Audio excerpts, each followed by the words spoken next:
pamuzimundiringe tichikwira gomo zvedu mbijana pakaipa ndovaratsi pawadhenza apo.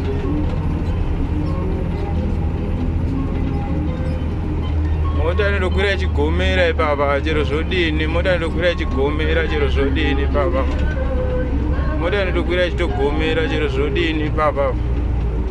Zedu idzi maskania idzi dzotokwira ilolo.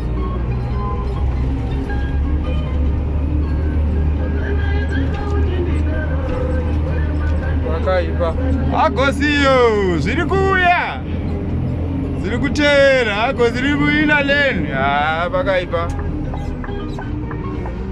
isiregai overtake Strauss mbomira iye muzambian ambopinda uyu, but wakangobvisa gumbo pamafuta chete. Mame weudi overtake wachito waiziya.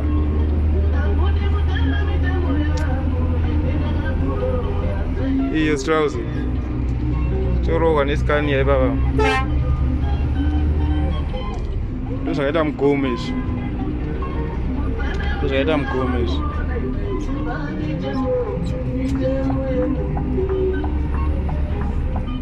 apa iri kuidza nechiya paScania.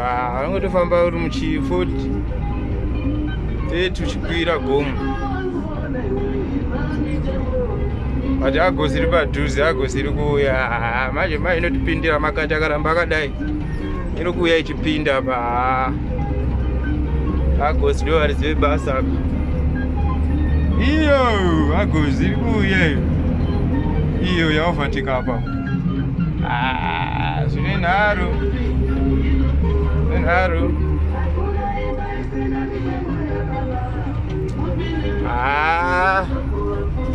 ana gogo ndo varizive basa. Kana yasvika pamakata uda inenge ichiita kudla marasha. Mana Scania vachiri vana yanopedza chimukata ichochi chisati yatondovatika pamberi pamatero apa. Scania number 1 pamatero.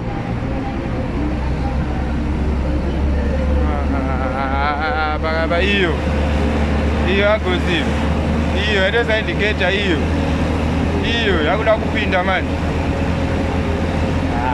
Akomana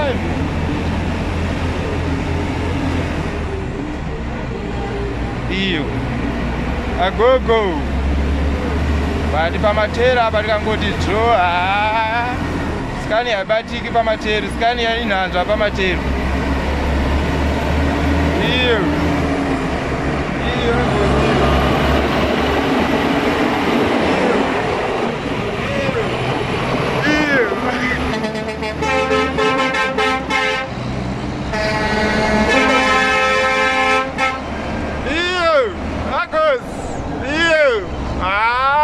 sorry man, mugomero Zambia iroro yaenda ino 34 tons apa Scania apa ino 28 tons.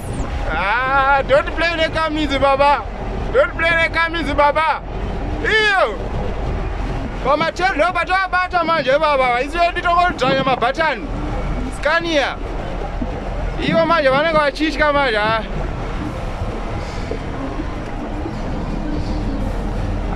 Scania kuseri pamatero iyo manje vanenge vachidzira vachitya.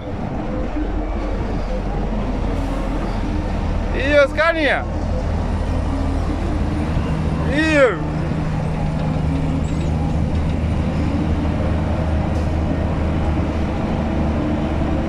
Argosy iripo padhuze apa.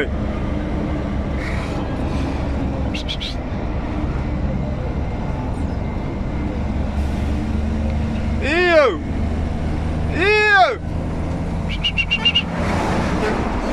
pakaipa mugomemo